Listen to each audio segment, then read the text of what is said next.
आज मैं आपको मोड निकालना सिखा रहा हूँ। देखिए मोड कैसे निकाला जाता है। यहाँ पर जो मैंने क्वेश्चन लिया है वो सिंगल लाइन वाली डिजिट है 6,5,9,5 3,4,5 2,7,5। तो यहाँ पर आप देखेंगे जो डिजिट हैं यहाँ पर सारी की सारी, उनमें से 5 एक ऐसी डिजिट है जो मैक्सिमम नंबर टाइम्स रिपीट हो रही है। जो 5 है वो 4 टाइम्स आ रहा है और कोई भी ऐसी डिजिट नहीं है 5 के अलावा जो maximum number of times repeat हो रही हो। तो 5 ही हमारा जो है वो मोड हो गया है। सिंपल सी बात है कि भाई जो भी डिजिट सबसे ज़्यादा बार आ रही हो वही हमारी मोड हो जाती है ऐसे क्वेश्चन में। अब पहले जो यहाँ पर मैं क्वेश्चन ले रहा हूँ वो मैं क्लास इंटरवल वाला ले रहा हूँ, और ये जो क्लास इंटरवल है ये हमें गिवन है और जो फ्रीक्वेंसी है वो भी हमें गिवन है। तो ये जो मोड मैं निकाल रहा हूँ ये मैं इंटरपोलेशन मेथड से निकाल रहा हूँ। मैं इंटरपोलेशन मेथड जो है उसका फॉर्मूला मैंने यहाँ पर लिख दिया है, L + F1 - F0 2F1 - F0 - F2 × I। अब यहाँ पर देखना है भाई f की रो में, f जो है f के कॉलम में, सॉरी रो तो नहीं कहूँगा मैं, जो f के कॉलम में सबसे बड़ी डिजिट क्या है, ऐसी कौन सी डिजिट है जो सबसे बड़ी है, वो है 23। तो वो हमारा F1 हो गया। उसके ठीक ऊपर वाला जो है F0 हो गया, और F1 के नीचे वाली डिजिट जो है वो हमारी F2 हो गई है। और L क्या है हमारा 23 जो था F1 था, उसके ठीक सामने जो लोअर लिमिट है वो है 12। तो वही हमारा L की जगह पे हमने 12 लिख दिया है। F1 की वैल्यू पुट कर दी है हमने, F0 की वैल्यू भी हमने यहाँ पर पुट कर दी है। 2 × F1 2 × 23 माइनस F0 10 है, और F2 हमारा 21 है, और 15 में से 12 जाएंगे तो 3 आएगा, वही हमने यहाँ पर I लिख दिया है। इसको हम सॉल्व करेंगे। 23 में से 10 गया 13, 13 3 जा 39, और नीचे भी हमने सॉल्व कर लिया। 23 2 जा 46, और माइनस माइनस माइनस माइनस क्या होते हैं, प्लस। तो 46 में से 31 गया तो 15 आ गया हमारा। इसके बाद हमने इसको एलसीएम लेके सॉल्व किया।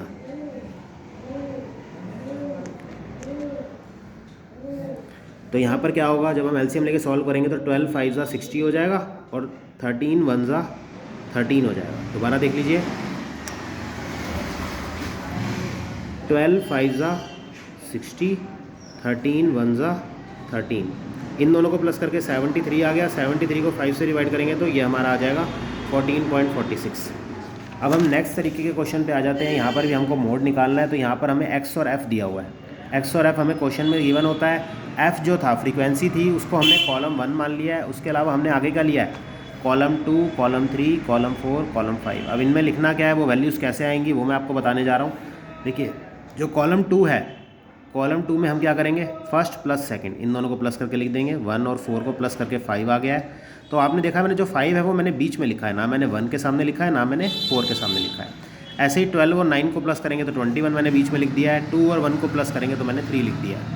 अब कॉलम 3 पे आ जाते हैं। सेकंड और थर्ड डिजिट को प्लस करना है, मैंने यहाँ ऊपर लिखा है ब्रैकेट में। तो सेकंड डिजिट क्या है 4, थर्ड डिजिट क्या है 12। 4 और 12 को प्लस करके 16 आ जाएगा। 9 और 2 को प्लस करके 11 लिख दिया मैंने बीच में। फिर ऐसे ही 1 और 1 को प्लस करके मैंने 2 लिख दिया बीच में। अब कॉलम 4 पे आ जाते हैं। कॉलम 4 पे का लिखना है हमने 1 + 2 + 3। तो देखिए फर्स्ट डिजिट क्या है 1, सेकंड डिजिट क्या है 4, थर्ड डिजिट क्या है 12। इन तीनों को प्लस करते हैं 1 और 4 5, 5 और 12 17। तो वो मैंने यहाँ पर 4 जो है मैंने सेकंड डिजिट के सामने लिखा है मैंने। देखिए आप 4 जो है मैंने सेकंड के सामने लिखा है। 4 ही सेकंड डिजिट है, उसके सामने मैंने 17 लिखा है। फिर आगे प्लस कर देते हैं 9 + 2 11, 11 और 1 12। अब यहाँ पर आप देखेंगे जो 12 है वो मैंने 2 के सामने लिखा है। अब नेक्स्ट कॉलम पे आ जाते हैं, कॉलम 5। इसमें सेकंड, थर्ड और फोर्थ डिजिट को प्लस करेंगे। देखिए सेकंड डिजिट क्या है 4, 4 + 12 16, 16 और 9 25। तो वो मैंने 12 के सामने लिखा है। फिर यहाँ पर प्लस करेंगे 2 + 1 + 1, तो इन तीनों को प्लस करके 4 आ रहा है। अब यहाँ पर हमने 5 कॉलम बनाए थे, कॉलम 1 2 3 4 5। तो अब हमें कुछ इस तरीके का टेबल बनाना है। तो यहाँ पर हमने कॉलम जो बनाए थे वो हमने यहाँ पर सारे मेंशन कर दिए, कॉलम 1 2 3 4 5। और ये जो एक्स की रो में सारी डिजिट्स गिवन थी हमें, वो हमने यहाँ पर लिख ली है 1 2 3 4 5 6 7। ये देखिए ये वाली एक्स वाली सेम डिजिट्स हमने यहाँ पर लिख ली है रो की फॉर्म में। अब हमें क्या करना है, ये जो मैंने टिक लगा रखे हैं कैसे लगाने हैं, आप देखेंगे जो कॉलम 1 है इसमें सबसे बड़ी डिजिट क्या आ रही है, वो आ रही है 12। तो 12 किसके सामने आ रहा है 3 में। कॉलम 1 में 12 सबसे बड़ी डिजिट है, और वो किसके सामने आ रही है 3 के सामने। तो कॉलम 1 में ये रहा कॉलम 1, यहाँ लिखा है मैंने 3 के सामने मैंने टिक लगा दिया। अब मैंने 3 के सामने क्यों लगाया, क्योंकि आपने देखा भाई 12 जो है सबसे बड़ी डिजिट है और वो किसके सामने आ रही है, 3 के सामने, इसलिए मैंने यहाँ पर 3 के सामने टिक लगाया। अब नेक्स्ट आ जाते हैं कॉलम 2 की बात करते हैं। कॉलम 2 में सबसे बड़ी डिजिट क्या आ रही है, 21। 21 किसको प्लस करके आया था, 12 और 9 को। तो 12 किसके सामने आ रहा है, 3 के सामने। 9 किसके सामने आ रहा है, 4 के सामने। तो कॉलम 2 में हमने 3 के भी सामने टिक लगा दिया और 4 के सामने भी टिक लगा दिया। कॉलम 3 देखिए, कॉलम 3 में सबसे बड़ी डिजिट क्या आ रही है, 16। 16 किसको प्लस करके आया था, 4 और 12 को। तो 4 किसके सामने आ रहा है, 2 के सामने। 12 किसके सामने आ रहा है, 3 के सामने। तो यहाँ पर हमने कॉलम 3 में 2 के सामने भी टिक लगा दिया और 3 के सामने भी टिक लगा दिया। अब कॉलम 4 पे आ जाते हैं। कॉलम 4 में सबसे बड़ा क्या आ रहा है, 17। 17 किसको प्लस करके आया था, फर्स्ट, सेकंड और थर्ड डिजिट को। 1 + 4 + 12। तो 1 के सामने आ रहा है, 4 2 के सामने आ रहा है और 12 जो है वो 3 के सामने आ रहा है। तो यहाँ पर हमने वही करा, इन तीनों के आगे टिक लगा दिया।